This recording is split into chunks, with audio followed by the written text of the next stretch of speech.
What if I told you that you are literally throwing money in the trash every time you mow your lawn? Or worse, that you are paying dearly for bags of manure at the garden center when the most powerful and nutritious food for your plants is right there under your feet, and it is completely free. Today we are going to talk about a true gardening miracle, but pay close attention.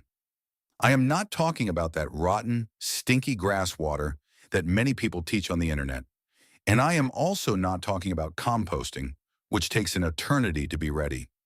In this video, you will learn how to make the best good rot, a liquid grass fertilizer in just 7 days, smelling like wet earth and with a nutritional power 100 times better than traditional manure. Stay with me until the end because the secret lies in a surprise ingredient you have in your kitchen. So tell me in the comments, have you ever ruined the smell of your yard trying to make homemade fertilizer? To understand why this recipe works so well, we need to go back in time a bit and look at how nature feeds itself. In the forest, there is no one putting little balls of chemical fertilizer on the trees. Leaves and grasses fall, decompose quickly with the help of oxygen and soil life, and return nutrients to the earth. The big problem is that when we try to do this at home, we usually make two classic mistakes.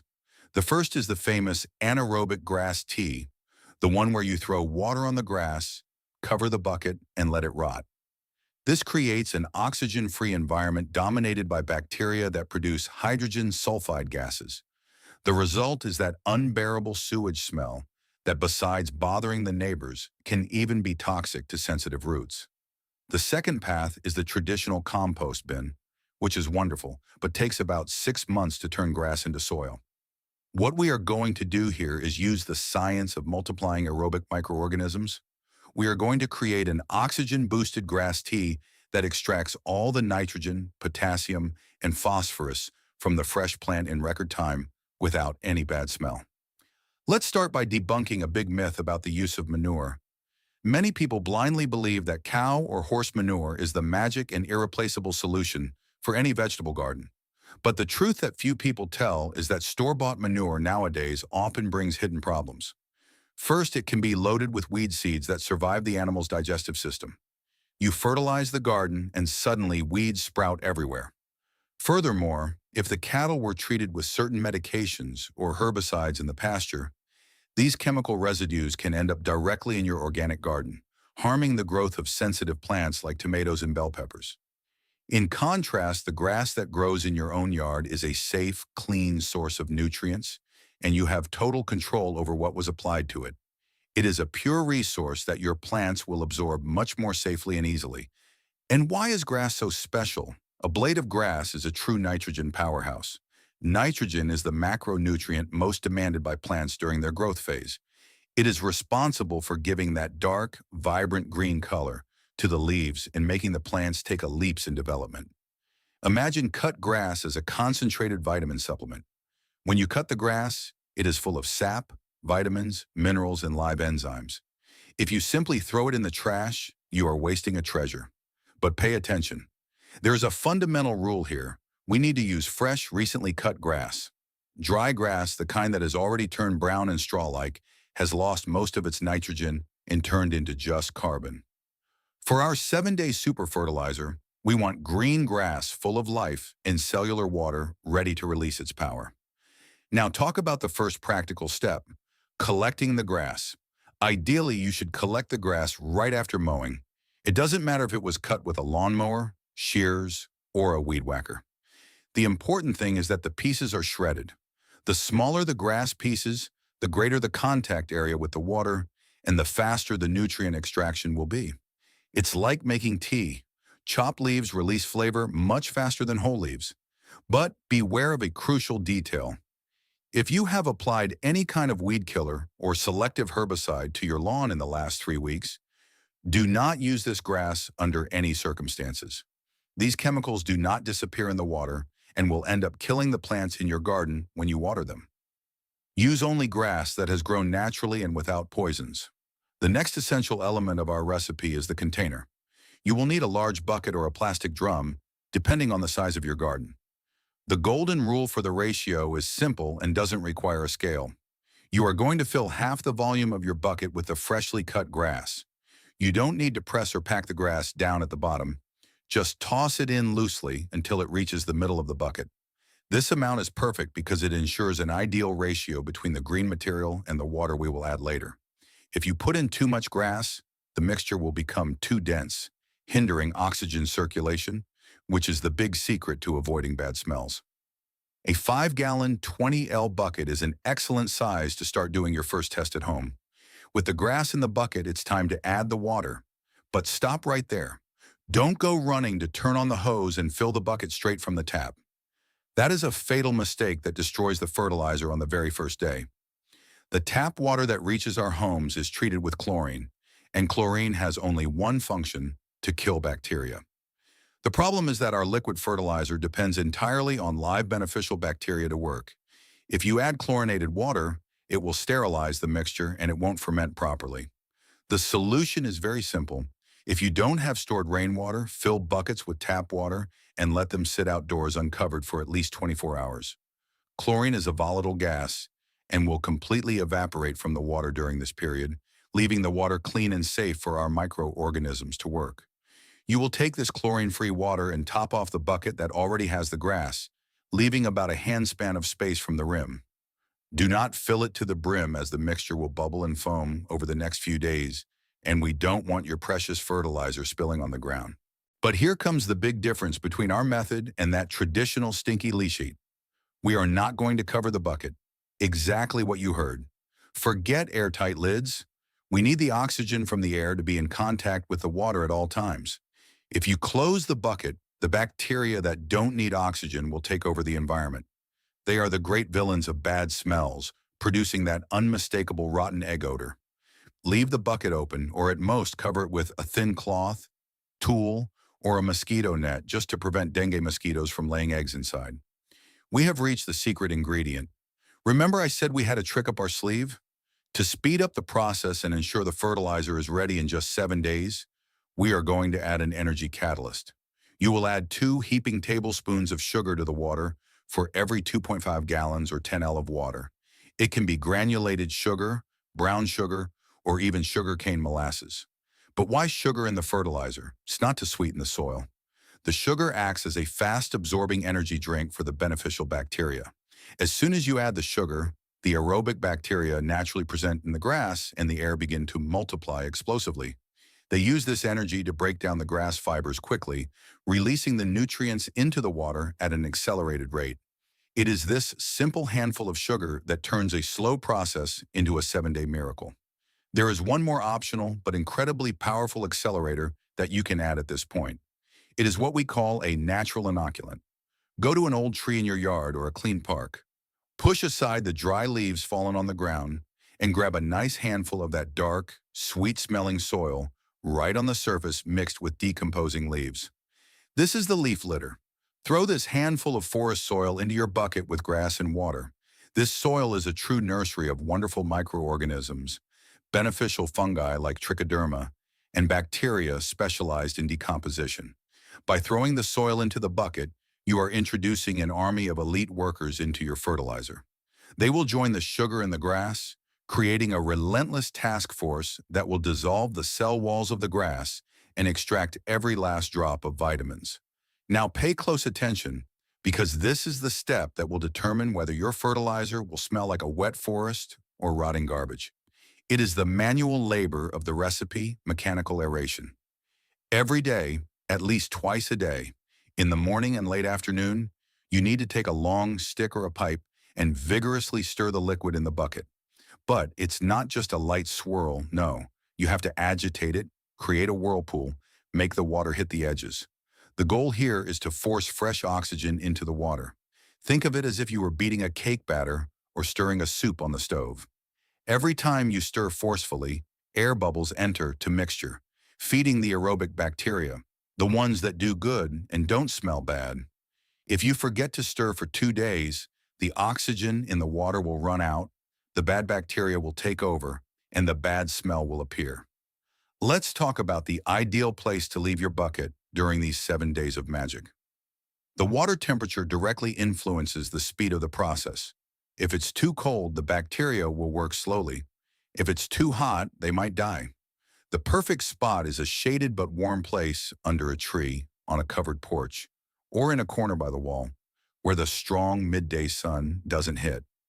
Never leave the bucket cooking under the direct 104-degree, 40-degree C sun, as the water will get too hot, cooking the grass and killing the beneficial microorganisms we are trying to cultivate. Warm shade and a cool breeze are your fertilizer bucket's best friends. Treat this bucket as if it were a temporary pet. It needs shade, fresh air, and your daily visit to give it that essential stir. In the first 3 days of preparation, you will start to notice very interesting visual and olfactory changes in the bucket. The water, which was previously transparent, will start to take on a dark green, almost cloudy hue. This is already the grass juice being extracted. When you go to stir the mixture in the morning, you will notice that a layer of white or slightly greenish foam begins to form on the surface. Don't be alarmed. This is a wonderful sign. Many people think the foam means it has spoiled, but it's exactly the opposite. This foam indicates that the bacteria are active, breathing, eating the sugar, and working at full speed. It is living proof that aerobic fermentation is happening perfectly. The smell at this point will still be of cut grass, perhaps a little stronger, as if you were in the middle of a fresh pasture in the morning. From the 4th to the 6th day, the magic really deepens. The bright green color of the water begins to darken, leaning towards a black tea or weak coffee tone. The grass that was floating at the beginning starts to lose its structure and slowly sinks to the bottom of the bucket. At this stage, most of the minerals like potassium and magnesium, along with all that wonderful nitrogen, have already migrated from the leaf to the water. It's time to do the smell test, which is your private laboratory. Bring your nose close to the bucket. It should have a characteristic smell of wet earth after a storm, or a sweet smell of light fermentation, somewhat reminiscent of the smell of baker's yeast or fresh silage. If it smells like garbage or sewage, it means there was a lack of oxygen and you need to stir more vigorously and frequently. Finally, we reach the 7th day. Our miracle fertilizer, 100 times superior to manure and made at zero cost, is ready for harvest. The liquid is now dark, rich, and loaded with microscopic life and bioavailable nutrients. But you are not going to simply dump all of this on your plants at once. The first step is to strain the material.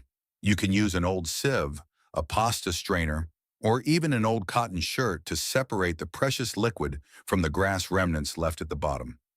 Pour it into another clean bucket or large bottles. And a golden tip, do not throw the leftover grass in the trash. This pulp still has wonderful organic matter. Place these remnants on the soil of your pots or around the base of fruit trees. They will serve as a fantastic mulch, retaining soil moisture and continuing to nourish the earth slowly. Now that you have the pure liquid in your hands, we need to talk about dilution. This liquid grass fertilizer is an extremely strong concentrate. If you apply this pure liquid directly to the roots of your plants, especially young seedlings, you run a high risk of burning the roots due to excess nitrogen. It's as if you tried to drink a whole glass of pure syrup without mixing it with water. The universal rule for the safe use of this fertilizer is a 1:10 dilution. That is, for every 1 L of your concentrated fertilizer, you will mix in 10 L of clean water, always remembering to use chlorine-free water. When making this mixture, the final liquid will have the color of a very light tea. This is the perfect concentration, gentle enough not to hurt the plant, but rich enough to promote an explosion of new leaves and strong roots. How do you apply this liquid treasure to your vegetable garden or yard? The most traditional and efficient way is direct watering into the soil.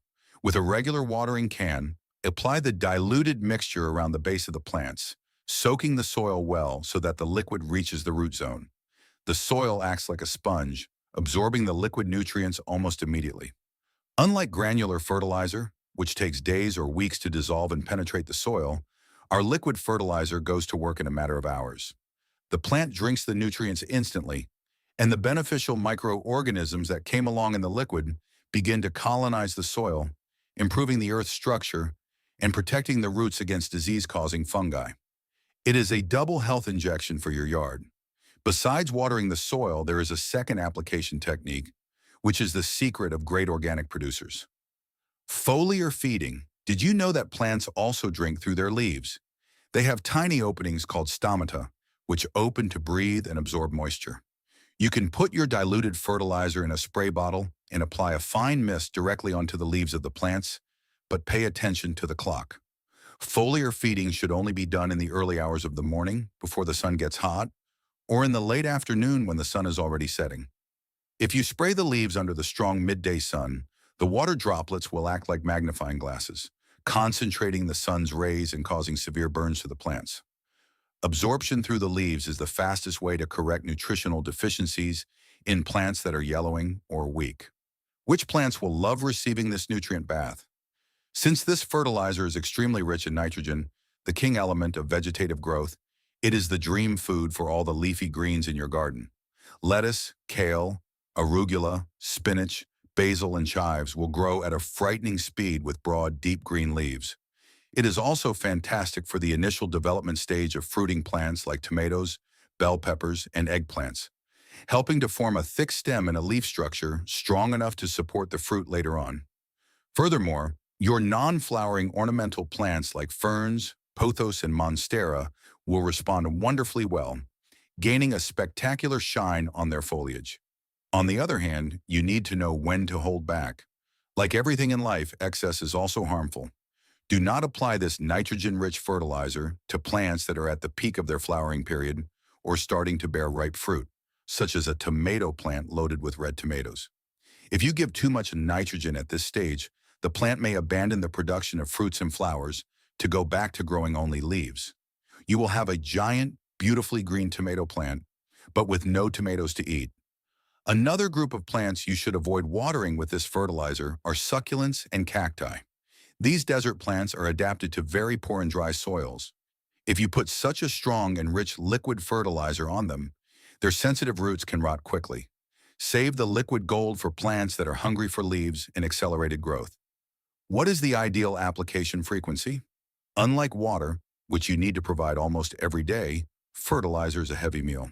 For plants in small pots or in highly demanding faces, you can apply the diluted mixture every 15 days. For larger plants, shrubs, and fruit trees in the yard, one application per month is more than enough to keep their health at its peak. Always observe your plants. They talk to you. If the leaves are wilting without a lack of water or have a very pale green turning yellow, it's a sign that they are asking for your grass fertilizer. If they are already bursting with green and growing nonstop, take a break. Balance is the great secret of a successful gardener, but it is better to apply less and consistently than to give an overdose of nutrients all at once. To finish our cycle of golden instructions, let's talk about storage. What is the shelf life of this incredible fertilizer? The most honest answer is it has no shelf life because it shouldn't be stored. This is a living fertilizer full of microorganisms breathing and consuming the little oxygen left in the water. If you bottle this liquid, cap it tightly, and leave it on the shelf, it will turn into exactly what we wanted to avoid. In a few days without oxygen, the aerobic bacteria will die, anaerobic fermentation will begin, gases will accumulate, and your bottle could literally explode, spreading that sewage smell all over your garage. Therefore, only make the amount you plan to use that week. Did you strain the fertilizer on the 7th day? Dilute it and apply it all on the same weekend. Grass grows back quickly, and you can start a new, clean, and sweet-smelling bucket the following week without any problems. And there you have it, my friends. Who would have thought that the secret to having the greenest garden in the neighborhood without spending a single penny on expensive and dubious fertilizers was growing right under our noses the whole time? In just 7 short days, we used the magic of water, oxygen, and a little bit of sugar to turn grass clippings into a liquid elixir of life, completely free of the horrible smell of poorly made compost and infinitely more powerful and safer than common manure. Your plants will take a leap in development that will leave everyone's jaw dropping. Thank you so much for watching until the end and for dedicating yourself to understanding the wonderful science of nature with us. If this story has changed the way you look at the grass clippings in your yard, please subscribe to our channel and like this video. We are uncovering the history and secrets of nature that they have tried to bury. Plant the future. The next gardening treasure will be revealed soon.